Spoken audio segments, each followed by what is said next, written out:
Entendemos por apellido la identidad. Es lo que nos une con el pasado.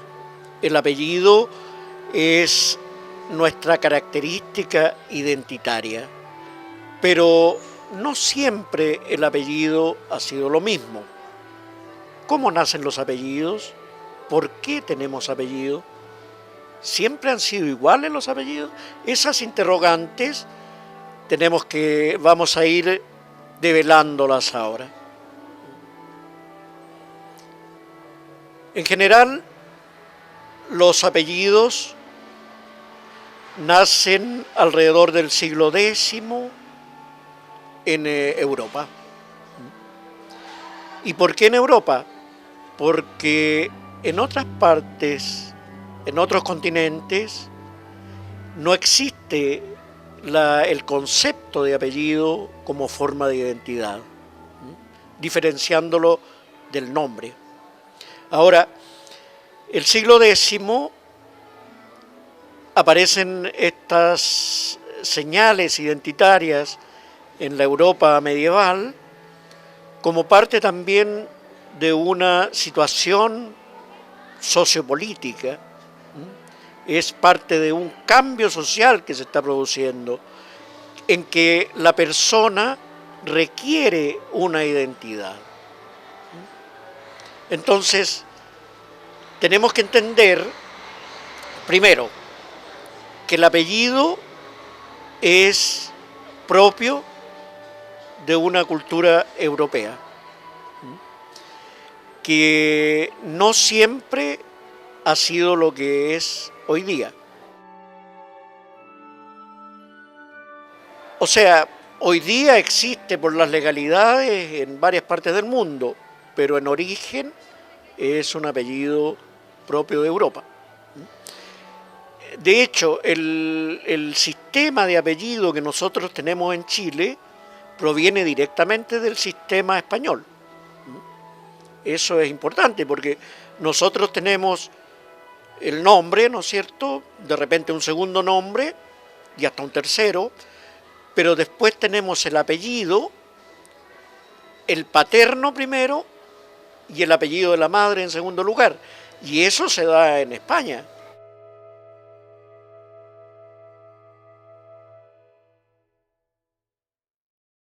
Los pueblos originarios de América, por ejemplo, no tienen el concepto de apellido, no tienen necesidad de un apellido. Entendamos que el apellido surge en Europa como una necesidad ante un cambio en la sociedad, ¿cierto? Ante el principio de la caída de los sistemas feudales, ¿no es cierto?, la plebe que está ascendiendo socialmente, que se va a transformar después en lo que vamos a llamar la burguesía, empieza a tener, por una cuestión de identidad, yo ahora soy persona, tengo derechos, tengo mi identidad, necesito entonces manifestar esta identidad a través del apellido. ¿Eh? Por supuesto, como todo cambio en la sociedad, no es de la noche a la mañana. Entonces, me gustaría hacer un recorrido desde la Europa prerromana hasta lo moderno. Desgraciadamente, si nos adentramos en la historia de antes del Imperio Romano, tenemos muy poca documentación. Lo que sí sabemos que la gente se identificaba con un nombre, como en todas las culturas del mundo, digamos. Hay un nombre, y de repente, en algunos casos, a ese nombre se va a agregar hijo de fulano, o sea, el nombre del padre. Del padre o del concepto que tengamos también de padre, hijo, familia, que son conceptos posteriores, que han ido cambiando. Porque no es lo mismo el pater romano que el padre actual, digamos, ni el filio romano que el filio actual. El pater romano es el jefe del clan, no es el engendrador. ¿ah? El filio romano es el heredero, no es el hijo carnal, digamos, como la familia. La familia romana es el clan, no es esta familia nuclear, papá, mamá, hijo, que eso es un concepto que instala el catolicismo, ¿no? A través de la Sagrada Familia, ¿no es cierto? Entonces, eso tenemos que irlo entendiendo. Antes de Roma, entonces, tenemos que en toda Europa se están usando nombres, solo nombres, y de repente le vamos a agregar a lo mejor la tribu o el nombre del padre o del jefe del clan, ¿ah? De hecho, al principio de la República Romana, la gente solamente tiene nombre. Con el correr del tiempo, el patriciado romano va a agregar un aenomen, después, posteriormente, el nomen, después el cognomen y después el agnomen, ¿ah? Que son primero el nombre de pila, después el nombre de la gens, después el nombre del linaje dentro de la gens, y posteriormente algunos van a agregar, debido a un hecho político o militar, un nombre, un sobrenombre, un apodo, ¿no? ¿Cierto? Paulio Cornelio Escipión, el africano, ¿no es cierto?, por la conquista de Cartago, ¿ah? O por ejemplo Cayo Julius César, ahí tenemos Cayo, nombre de pila, Julius es el cognomen y César el agnomen, el título, ¿ah? Entonces eso se da en Roma. Por eso, con la romanización de la Europa, o sea, cuando el imperio ha llegado, especialmente en España, podemos abarcarnos como lo que es más cercano a nosotros es lo que está pasando en España. En la Hispania, como provincia romana, se adopta este sistema de nombres, cognomen, aenomen romano. Entonces se generaliza, por lo general en las clases altas, digamos, en la élite empieza a usar porque se están romanizando, ¿no es cierto? A la caída del Imperio Romano se vuelve a lo antiguo, al uso solamente de nombres. Se olvida esto del nomen, cognomen, sino que se vuelve a lo antiguo. Y paulatinamente se va integrando también a las costumbres de nombres y apellidos algunos nombres germánicos a través de los visigodos, ¿ah? Aunque genéticamente, digamos, la introducción de germano en la península no es tanta como la introducción de vocablos germanos en la península ibérica, ¿ah? O sea, son muchos más, porque por una cuestión de estatus, las clases altas, las clases gobernantes, dirigentes de los pueblos visigodos, van a usar por moda y por estatus nombres germánicos. De ahí la introducción de nombres como Rodrigo, Fernando, ¿no es cierto?, Enrique, que son nombres netamente germanos y que van a dar origen a los principales apellidos hispanos en general, ¿no es cierto? Entonces van a empezar a aparecer de repente en la época después de la caída del Imperio Romano esta suerte de apellidos patronímicos, ¿ah? Donde nos vamos a ir diferenciando por el nombre del padre agregado al nombre, ya sea como el nombre propio, tal cual, o sea, por ejemplo, Fernando García, que es un nombre, ¿cierto? O Fernando de García, o Fernando Garcés. Digamos, esas son las tres posibilidades, digamos, de adquirir un patronímico. Esto se va a ir dando, como decía, en parte de la clase dominante en cada lugar. Aquí viene algo interesante, aparece el Islam, la introducción de la cultura árabe en la península por parte de los moros. Los moros eran del norte de África, del Magreb, de lo que hoy día viene siendo Marruecos, Túnez, de esa parte eran los moros, pero eran representantes, digamos, de la cultura árabe y de la religión islámica. Al llegar ellos a la península, no se introducen, como malamente se suele argumentar, digamos, no se introducen apellidos árabes, principalmente porque no existen los apellidos árabes. O sea, el día de hoy, por ejemplo, en ningún país árabe se usan los apellidos. O sea, solamente ellos usan nombres.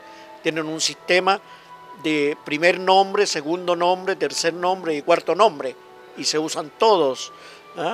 Vemos de repente en las noticias estos personajes de algún país árabe que los nombran de repente con esta cantidad de nombres. Ahora, primer nombre es el nombre que correspondería a nuestro nombre de pila.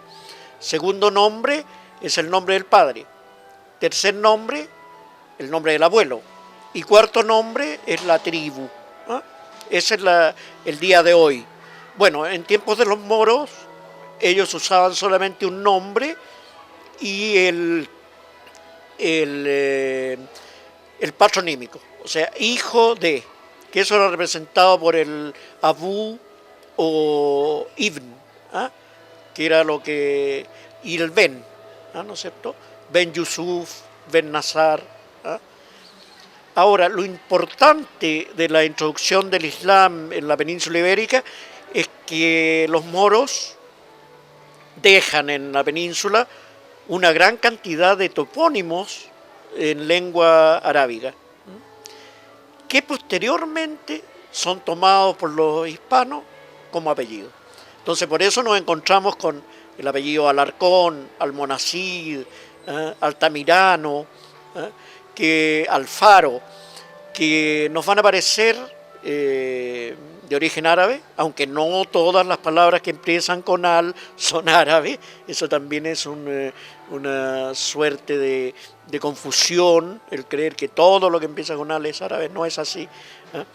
Pero la mayoría de estos apellidos, o sea, en general, en su totalidad, estos apellidos que empiezan con al, o apellidos como Medina también, que es una palabra árabe, son apellidos españoles. O sea, son apellidos catalanes, son apellidos vascos, son apellidos gallegos o castellanos en su mayoría, que fueron tomados de lugares que los moros habían bautizado con ese nombre arábigo, ¿no es cierto? El caso de Alarcón, que es una ciudad, el caso de Alfaro, que también es una ciudad, Almonacid también es una ciudad. Entonces, por lo general, estos apellidos los tomaban los capitanes que cuando reconquistaron estas ciudades del dominio moro. Entonces, tenemos la importancia del Islam en la península, aparte de toda la tremenda cultura que nos dejaron, es, en cuanto a los apellidos, el haber dejado topónimos en la península que fueron después convertidos en apellidos. Pero no hay apellidos de origen moro. Eso es interesante dejarlo claro. Tenemos el caso en la época de los moros en España, el caso del Cid. El campeón de Castilla, que es el abuelo del Cid, se llamaba Laín Calvo. El padre del Cid, hijo de Laín Calvo, es Diego Laínez, o sea, Diego, hijo de Laín. El Cid es Rodrigo Díaz de Vivar. Rodrigo Díaz porque es hijo de Diego y de Vivar porque él tenía el señorío de Vivar. Y el hijo del Cid un poco desconocido por la historia, el hijo del Cid, pasa a llamarse don Diego Ruiz. Ruiz es hijo de Ruy, Ruy diminutivo de Rodrigo. Esa era la costumbre que había en la época.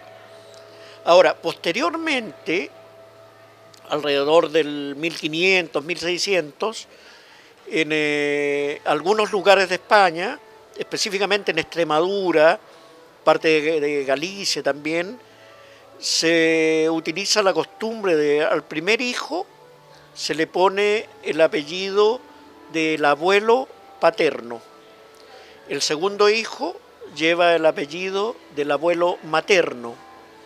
El tercer hijo, el apellido de la abuela paterna, y el cuarto hijo de la abuela materna. Después para adelante todos los hijos que venían llevaban cualquier apellido, podría ser el del padrino o cualquiera, el que más convenía. En el siglo XV, siglo XVI, en España el apellido se está usando, se está generalizando el uso del apellido, pero más por una conveniencia, ¿no es cierto? Tenemos el caso de Pedro de Valdivia. El padre de Pedro de Valdivia se llama Pedro Oncas de Melo. La madre es Isabel Gutiérrez de Valdivia. Ahora, hay un tío de la madre, un tío político, un tío lejano, que había sido un destacado militar en los tercios reales, bajo las órdenes del gran capitán Hernández de Córdoba.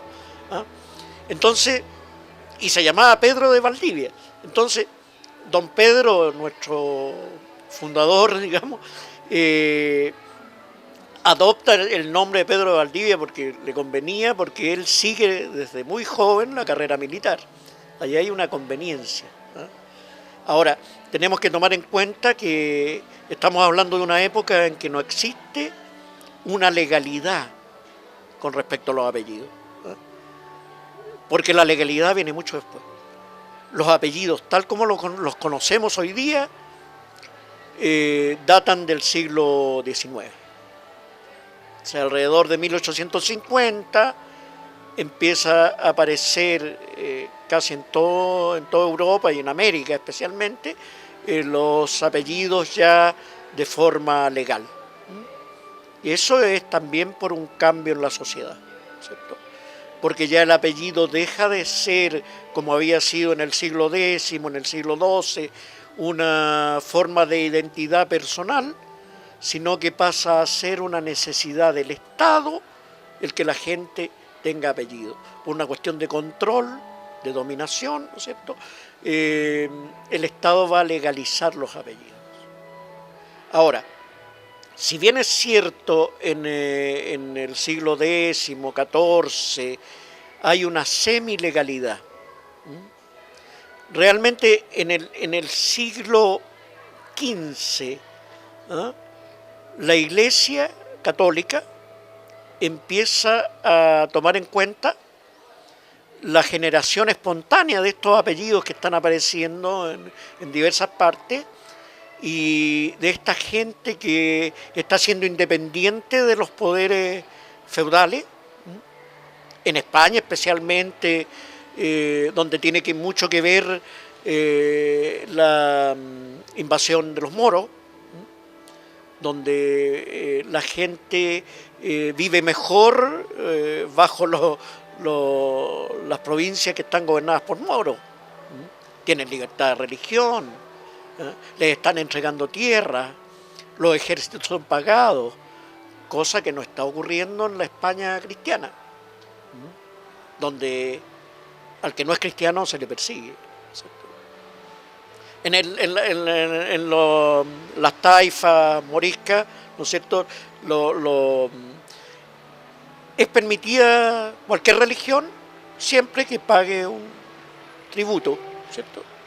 Eso no hay problema, pero a nadie lo persiguen por ser judío o por ser cristiano, ¿no? En la España cristiana sí.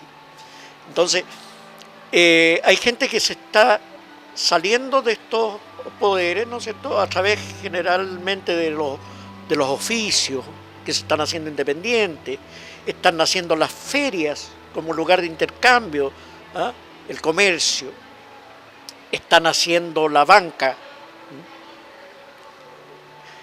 A la vuelta de las cruzadas se ha generalizado también el uso de apellidos casi por toda Europa.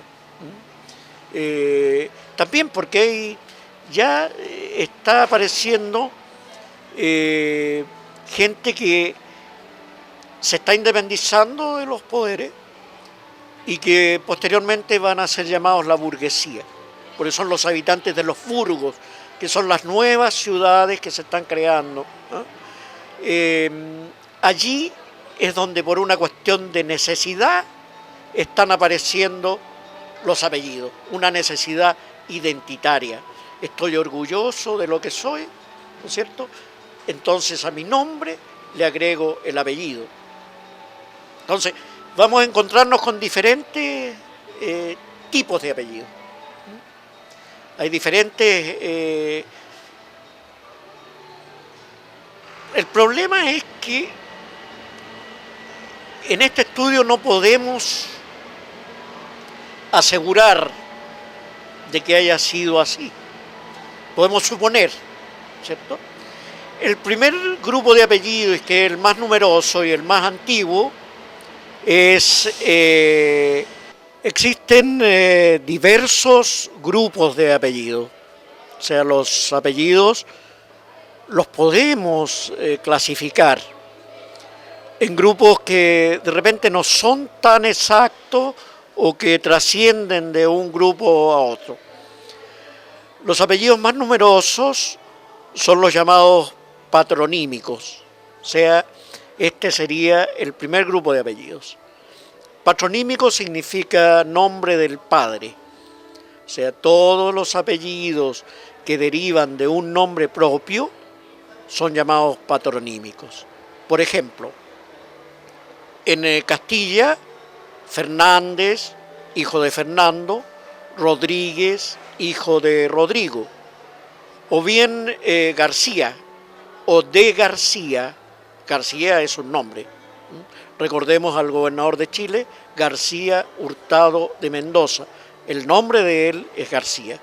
Entonces, el nombre también puede quedar tal cual como apellido. El caso de Rodrigo, que es apellido también, de Diego, que es apellido. Y también se le puede agregar el de Gonzalo, de Pablo, apellidos castellanos conocidos. En Escocia el patronímico va a ser el Mac, MacDonald, Mackenzie, MacGregor, hijo de, ¿cierto? En Irlanda lo vamos a identificar con el O'Higgins, O'Reilly, O'Toole, ¿cierto?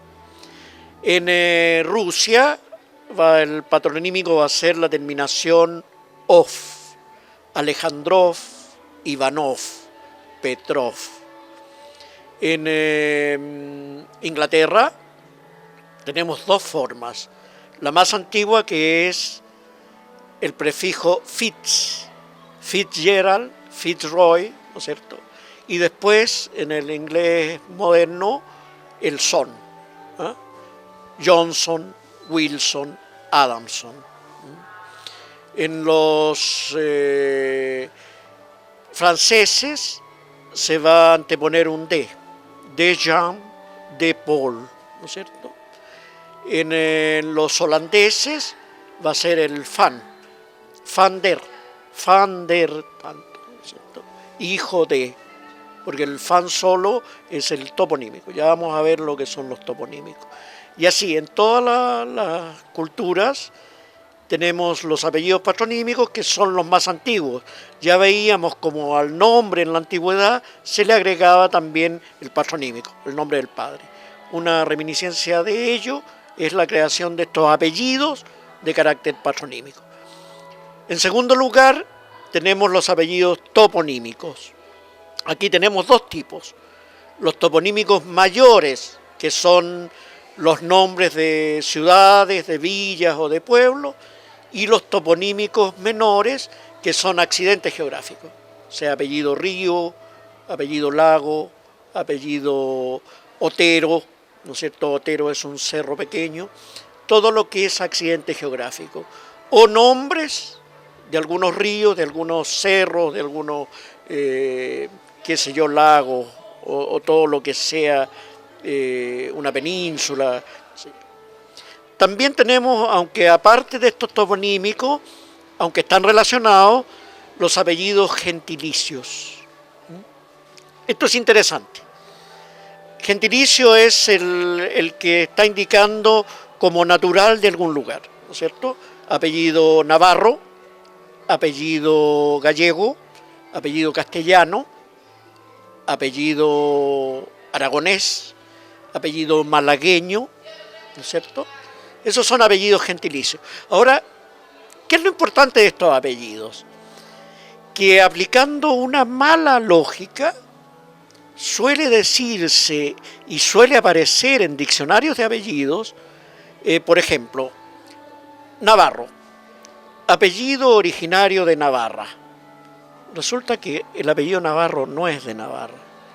El apellido Navarro es de Aragón, de un lugar que se llama Egea de los Caballeros, que queda en Zaragoza, ¿cierto?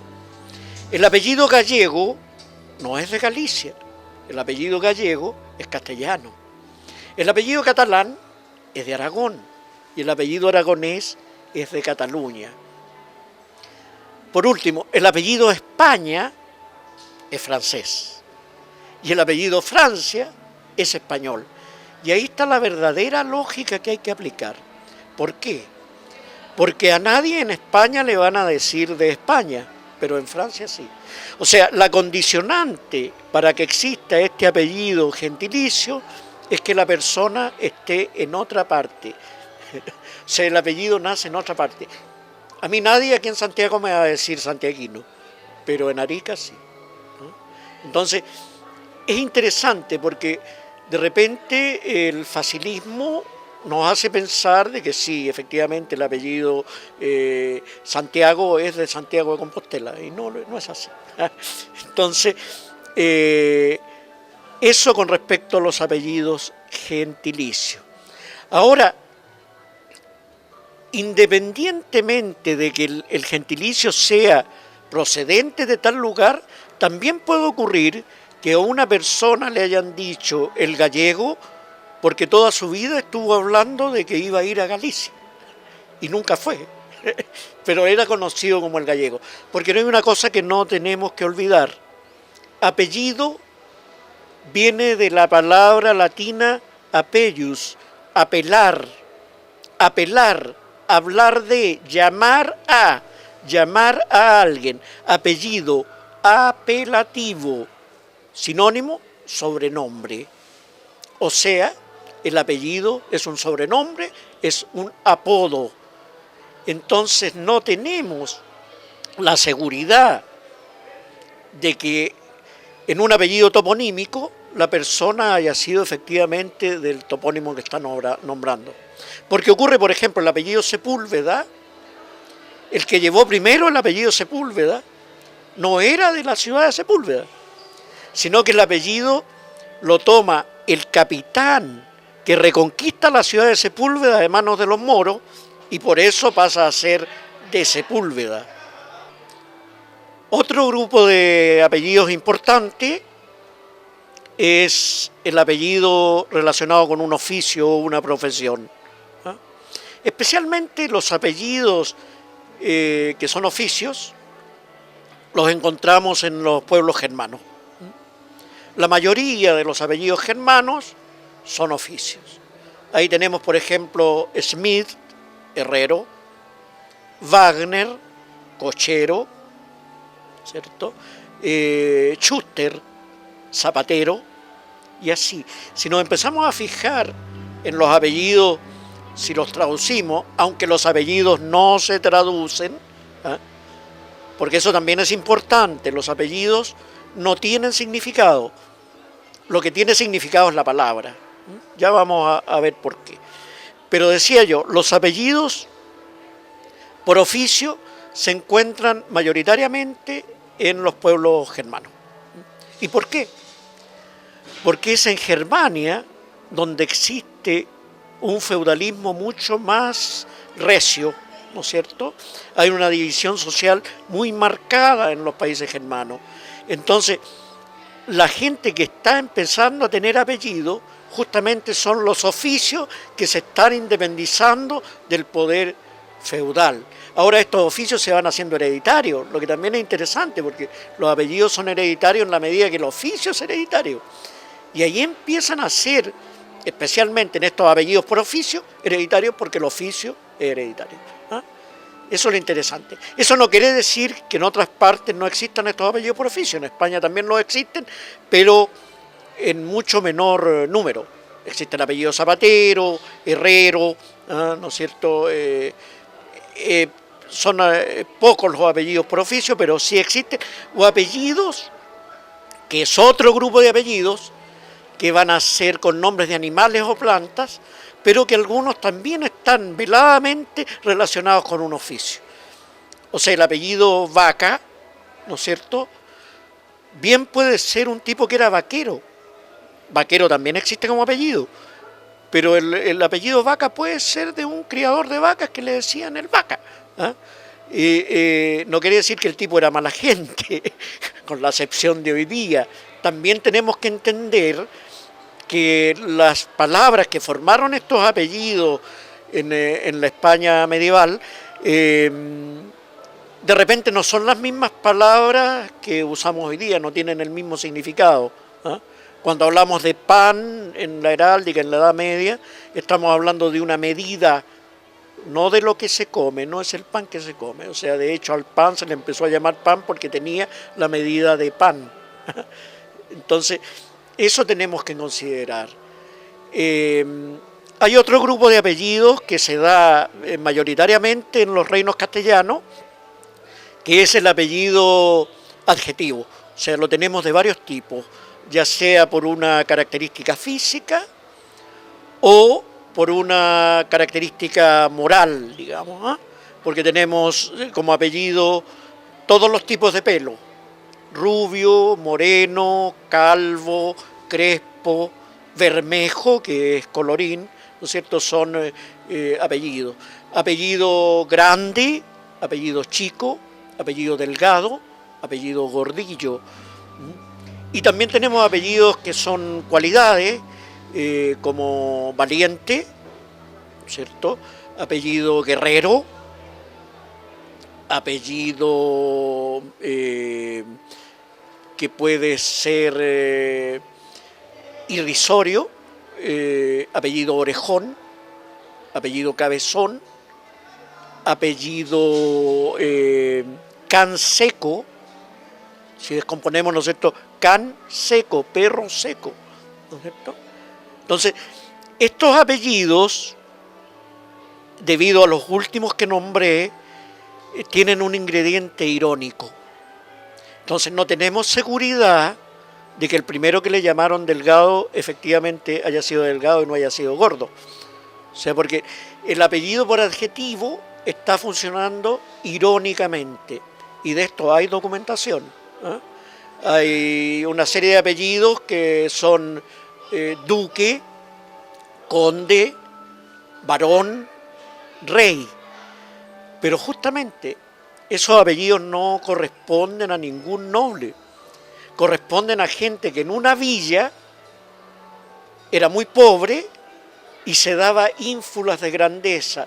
Entonces le empezaban a llamar el duque, este se cree el conde, este se cree el rey, y posteriormente esos quedaron como apellidos. Lamento desilusionar a lo mejor a alguien que tiene estos apellidos, pero no desciende de la nobleza. En general, es bueno precisar que los nobles no usaban apellidos, porque los nobles eran diferentes per se. Tenían un título que los hacían diferentes, entonces no necesitaban, no tenían esta necesidad de la burguesía, de la plebe, de tener un apellido que lo hiciera diferente, porque ellos ya eran diferentes por tener un título. Entonces, es una mala idea creer, primero, que los apellidos vienen de la nobleza. No hay apellidos mejores que otros, ¿eh? No hay apellidos nobles, hay personas nobles. Tenemos otro grupo de apellidos que no es muy numeroso, pero que también es importante, que son los apellidos teonímicos, o sea, nombre de una divinidad, que tienen que ver directamente con la religión, ¿eh? O con cosas cercanas a la religión, por ejemplo, la buena fortuna, ¿eh? El destino. ¿Eh? Son apellidos como Ángel, como San Juan, Santa María, apellido Jesús, apellido Dios, que también existe, ¿eh? Y una serie de apellidos tomados de la Biblia. Ahora, cabe precisar también que los cristianos también toman sus nombres y sus apellidos de la Biblia.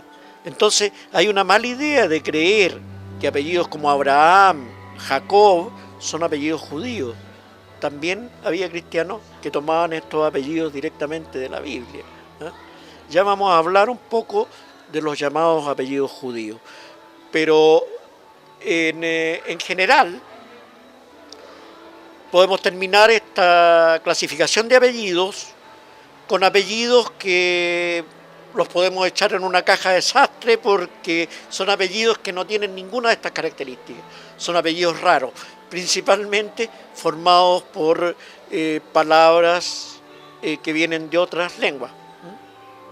El caso del apellido Frau, apellido catalán, compuesto por una palabra germánica.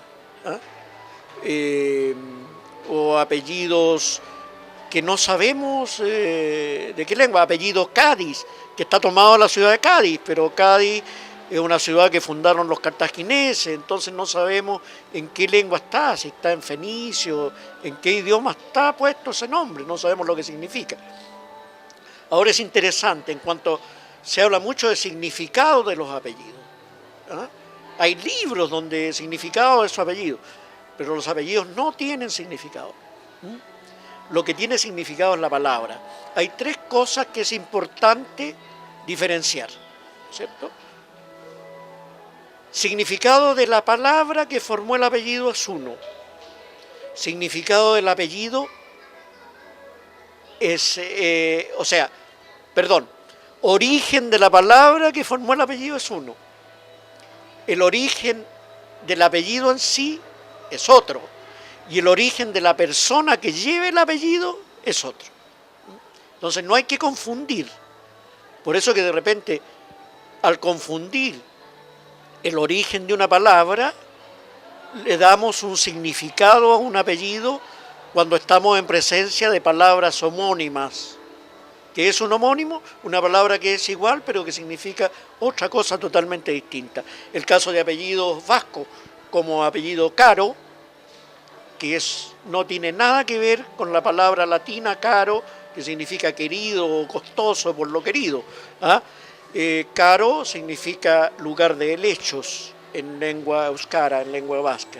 Y el apellido Alegría, también apellido vasco, que no tiene que ver con el estado de ánimo de la palabra castellana, alegría. Ahí estamos en presencia de un homónimo. Entonces, suele confundirse en estos significados de apellido, entre comillas, y por eso yo digo que los apellidos no tienen significado, porque suele haber esta confusión con origen de palabras que corresponden a otros léxicos y que nada tienen que ver con los apellidos en sí. Existen también otros mitos relacionados con los apellidos que es importante considerar. Primero, ya lo decía yo antes, esto de los apellidos judíos. Existen, la verdad, judíos con apellidos gallegos, judíos con apellidos catalanes, judíos con apellidos castellanos, judíos con apellidos rusos, con apellidos polacos, con apellidos rumanos, pero no existen en sí apellidos de origen judío, principalmente porque en las comunidades judías no se usaba el apellido como concepto, como tal. Ellos usaban el nombre y después podían poner el nombre de la tribu a la que pertenecían o el patronímico, el nombre del padre, como se usa en todas las culturas antiguas, con un Bar Kobba, hijo de Kobba, o un ben, incluso de carácter semita, que es hijo de, o el im también, que también se usa, que es propio de todos los pueblos semitas. Ahora, los sefarditas españoles y los askenazis de Centro Europa y de todo el resto de Europa no venían tampoco de Jerusalén, no venían de Canaán, no llegaron a Europa de ahí. Los sefarditas van del norte de África, es lo que se cree, de los antiguos pueblos cartagineses, ahí tendrían su origen, y los askenazis vienen de Turquía, principalmente, donde después de la destrucción de Jerusalén por parte de los romanos, muchos gente de allí, ¿no es cierto?, se radicó en toda la parte de Turquía. Entonces, tampoco debemos confundir el judaísmo, que son comunidades religiosas, con una raza determinada, porque no lo es. O sea, el judaísmo, y podemos hablar de nación judía hoy día, porque está unida por una tradición, no por características raciales. Entonces los apellidos judíos no existen. Ahora, los sefarditas españoles son los primeros judíos que empiezan a tener apellido. Los reyes católicos obligan a bautizarse a los judíos. Entonces, al bautizarse, ellos van tomando el apellido del padrino de bautismo, que era cristiano. Entonces, los sefarditas, los apellidos sefarditas, son apellidos que ya existían en Galicia, en Castilla, en Andalucía, donde había comunidades, en Cataluña, donde había comunidades grandes sefarditas. Y los askenazis recién van a empezar a tener apellido por un edicto de Napoleón, donde son obligados a tener apellido por una cuestión de pago de impuestos. Y también ellos empiezan a ponerse apellidos que ya existían. O sea, no se inventan apellidos. El mito de que todos los apellidos que son vegetales son judíos, eso es un mito, no es cierto. El mito de que los apellidos terminados en S son judíos, no. La diferencia entre Ramírez con S y con Z es solamente producto de la evolución del idioma castellano. La Z antes no se usaba al final de palabras. Incluso hoy día en Portugal y en Cataluña no se usa la Z al final de palabras, es una S. Los Fernández con S o son portugueses o son catalanes. Entonces, ahí tenemos, o sea, de repente se cree Shimon Peres, ¿no es cierto? Claro, él es israelita, digamos. Israel se creó después de la Segunda Guerra Mundial y Shimon Peres seguramente viene de una familia catalana, por eso la S al final del Pérez, pero no es que esos apellidos sean judíos. Por eso estos mitos son muy comunes y por eso es necesario explicarlos. Existe otro mito también, que es los apellidos de o de los o de los Ríos, de la Huerta, de Pablo, de Gonzalo, que se cree erróneamente que ese de significa nobleza. Tampoco. Ese prefijo de o de la significa solamente el carácter toponímico del apellido. No tiene nada que ver. Este mito se acrecienta cuando en Francia la élite empieza a diferenciar y empieza a prohibir el uso de los de en los apellidos franceses por no ser nobles. Pero eso es una cuestión de orden político, social, que no tiene nada que ver con la formación de los apellidos. Muchas veces también erróneamente se les llama a estos apellidos, como de la Fuente, por ejemplo, apellido compuesto. No son apellidos compuestos, los apellidos compuestos son otros y también son parte de un mito. El apellido compuesto, por ejemplo, es Ortiz de Zárate, García Huidobro, Hurtado de Mendoza. Son apellidos compuestos porque están compuestos de dos apellidos. Erróneamente también se cree que quienes tengan estos apellidos tienen un linaje noble. Tampoco es así. Si bien es cierto, los primeros que empiezan a componer estos apellidos por una cuestión de conservar los bienes dentro de la familia, al unirse dos familias, para unir todos los bienes, unían también los apellidos. Pero esta costumbre se dio también en el común de la gente, que empezó a copiar esta costumbre de la nobleza y empezó a componer también estos apellidos por una cuestión a lo mejor de arribismo, pero no todos estos apellidos en general, apellidos compuestos, son originarios en la nobleza. Como yo decía antes, en la nobleza no se originan los apellidos, ¿eh? Los apellidos se originan en la plebe ascendente, que se va a llamar burguesía. Eso es parte de los mitos. Es como el mito de que la palabra don significa de origen noble, que sería una sigla que vendría significando de origen noble, entonces algunos, solamente los nobles, podían usar el don. No, el don es una derivación de la palabra romana domine, que significa señor, es una abreviatura del domine romano. Por eso que a los nobles se les llamaba don, pero no es que la partícula don signifique de origen noble. Eso sería entonces con respecto a los apellidos y al origen de los apellidos. Ahora, ¿cuál es la relación de esto, de la heráldica, con los apellidos? Como bien decía antes, el apellido es una necesidad identitaria. Nace alrededor en Europa, alrededor del siglo X, el siglo XIII, XIV, cuando se generaliza como una cuestión de identidad personal. Ahora, como es una necesidad esa identidad, hay que manifestarla.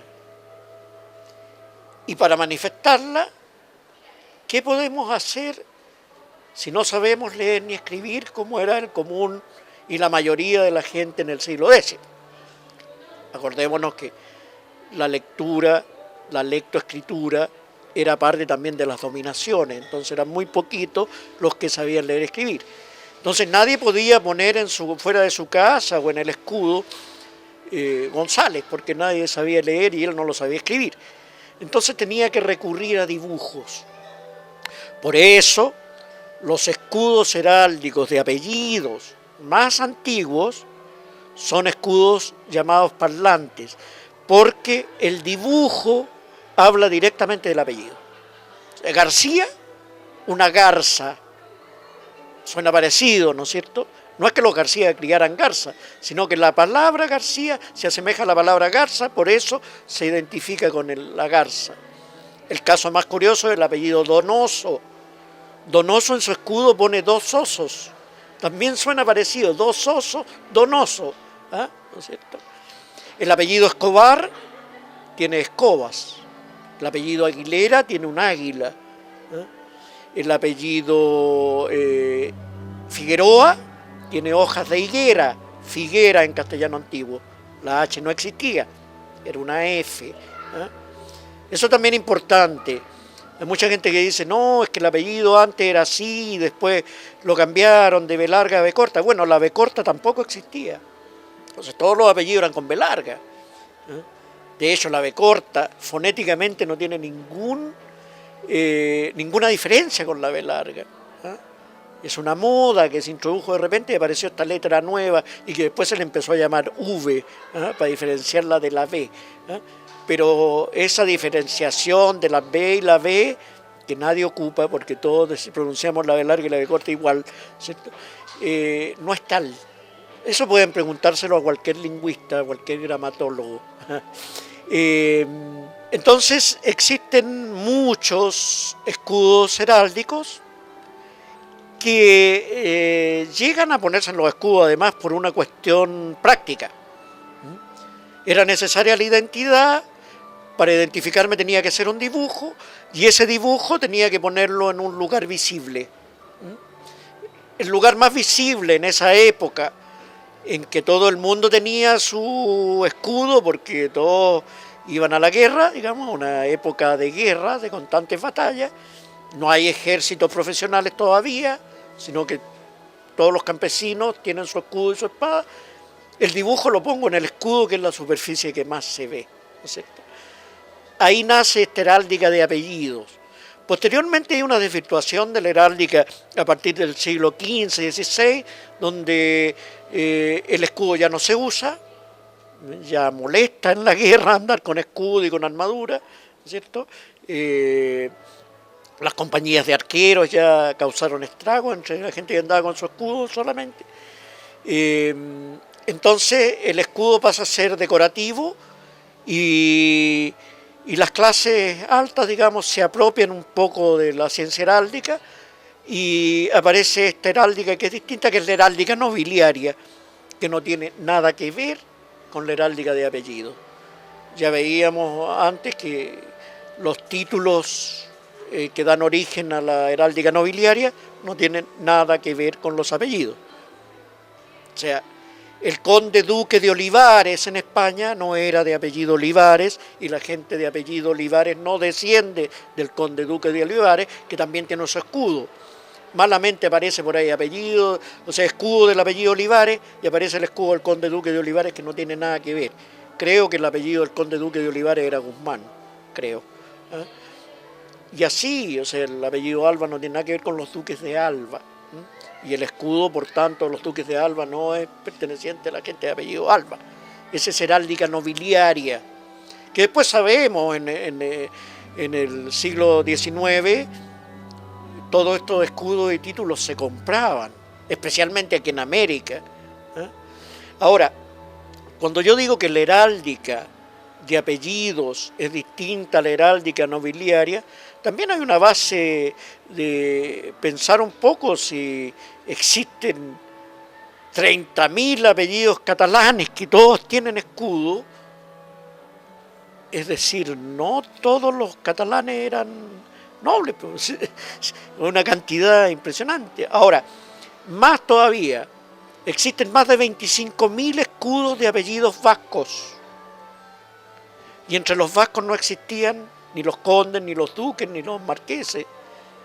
De hecho, cuando la nobleza, la institución de la nobleza, es instaurada por el dominio castellano en el País Vasco, los vascos, por un edicto, dicen: el que nace en suelo vasco es noble, somos todos nobles. Y los escudos vascos son los más antiguos de España. Eran identidad. También es importante señalar, por ejemplo, la formación de los apellidos vascos. Los apellidos vascos todos tienen un carácter geográfico.